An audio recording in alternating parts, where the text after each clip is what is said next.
This tutorial is from Melanie. She wrote me about an awkwardly shaped hearth room. Melanie's wish list for this room was to create a comfortable and welcoming sitting room, possibly whitewash the fireplace, add a new light fixture, new flooring, and overall have a look that combined old with new, a little bit modern and a little bit vintage. On one end of the room, there's a pretty big fireplace set on an angle, as well as an entrance to her garage. Adjacent to the fireplace, she has a set of French doors, and there's a large solid wall opposite the fireplace wall. The place I like to start in determining how to arrange the furniture is first determining where my focal point will be. Most of the time, when I have a fireplace in a room, that's the focal point. However, in this room, because the fireplace is on a pretty awkward angle, we'll have to consider whether or not that will work. So let's first try to arrange the furniture off of the fireplace. When I do this, what I mean by arranging it off of it is by having the furniture lined up with the fireplace. So the center of the fireplace, if you drew a line from there, that would be the center of your furniture arrangement. So if you see here my arrangement with the 4 chairs, if you drew a line from the center of the fireplace, it would divide the 4 chairs right in half and it would be very symmetrical. However, it doesn't really work in this scenario because there's just too shallow of a space on the left-hand side, leaving an insufficient traffic space. Probably the most common way that I would see people address this room is they would take one look at that long wall and, wanting a comfortable sitting area, they would put a sofa on that wall. However, doing that is really not good design. What the result is that you have 2 areas. You have a sitting area, which is completely separate from the fireplace, or what should probably be the focal point. And it's too small of a space to break that into 2 different sitting areas, and so you're left with an awkward fireplace with no furniture really around it on one end and a sitting area on the opposite. So when you take this room, we're also, of course, going to consider our traffic paths. We have the door that goes to the garage, we have the French doors, and then we also have the open space that goes out to the main part of the home. Of course, we don't want any furniture blocking these traffic paths, which is leaving just an area in the center, once you take away those areas that I've put the green circle around, to have furniture. One way to treat this room would be to give it a game table. This leaves all of your traffic paths open and also can create a comfortable seating area without it being too far away from the fireplace.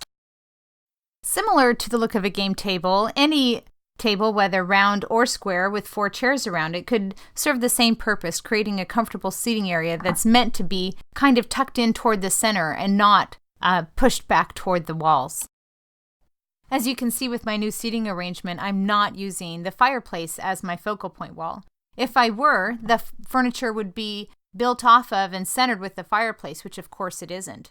So here, if you could just draw an imaginary line from the center of the fireplace straight out, you can tell clearly that the furniture is not centered. The right-hand side has most of the furniture and that left-hand side has very little furniture. So what I've done is I've created a secondary focal point, that being the console table that I put along the far wall.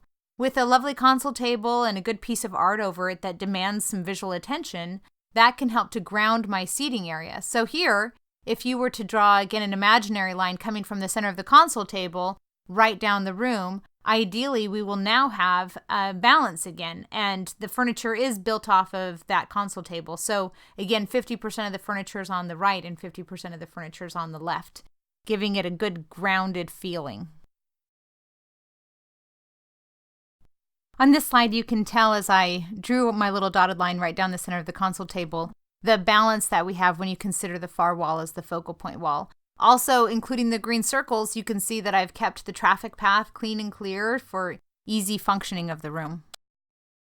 The red lines in this slide represent our traffic path and show how we can still walk from each door to each exit and be able to maintain a good at least 2.5 to 3 foot traffic path around the area.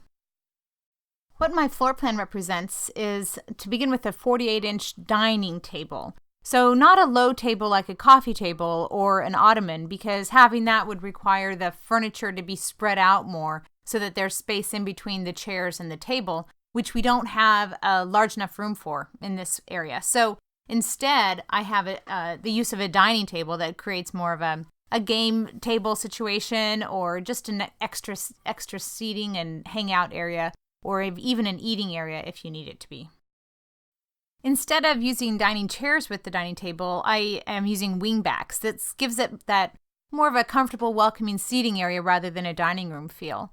A wing back tends to be a straight back rather than what is considered a lounge chair, which sits a little lower and seats you back and doesn't really work next to a dining table. But of course, you've all seen wing backs used as the captain's chair in a dining room, and as long as you measure the seat height, then you can pick out a great wing back that would also sit up nicely and be a good proportion for any dining table.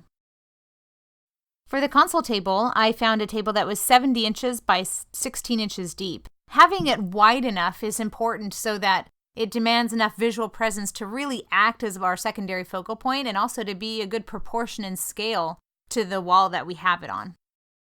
Also on Melanie's wish list was replacing the light fixture. I removed the ceiling fan and put in this 22-inch drum shade that is exactly over the table and also not hung too high. What this does, in addition to the focal point found on the far wall, this helps to kind of ground that table in the area so it doesn't look like it's just floating out there, but rather that it really belongs there and that's how this room is meant to be. For flooring, I recommended a vinyl wood flooring. Outside the French doors is a swimming pool, and so this area will sometimes get water in it. It's also a very inexpensive floor that looks fantastic. In my opinion, I always prefer this over a floor like a pergo or any kind of floating floor. It doesn't have the same hollow, clicky sound, and I also feel like it has a richer look to it.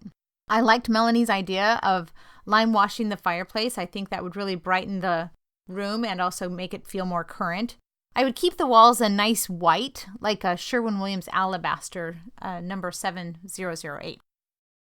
Over the fireplace, I'm suggesting a nice large piece of artwork. This particular one is 40 by 60, which would work really well with that extra large fireplace. What I'm looking for in putting up wall decor is having variety. I want variety in subject, and I also want variety in number. So where I put one single piece over the fireplace, over the console table, I have a set of 6. This is much more interesting than having one piece of art on this wall and one piece of art on that wall. Also, over the fireplace, I have a canvas wrapped piece of art, and over the console table, I have framed pieces. Even little changes like this add more variety and make a more interesting outcome. Adding more variety in wall decor, on the wall adjacent to the console table wall, I added a set of 2 mirrors. Throw pillows not only add back support, but also help to solidify our color palette and add some pattern in our room. We'll add more color and pattern with an area rug under our seating area. This slide gives an essence of how the whole look will be once we pull it all together. It'll be light and airy and also very colorful, and a combination of a little bit modern and a little bit vintage. If you would like to purchase any of the items mentioned in the video or would like a video made to answer your design questions, simply email me at christine@fifefamily.net, or you can visit my website at christinefife.com for other design services.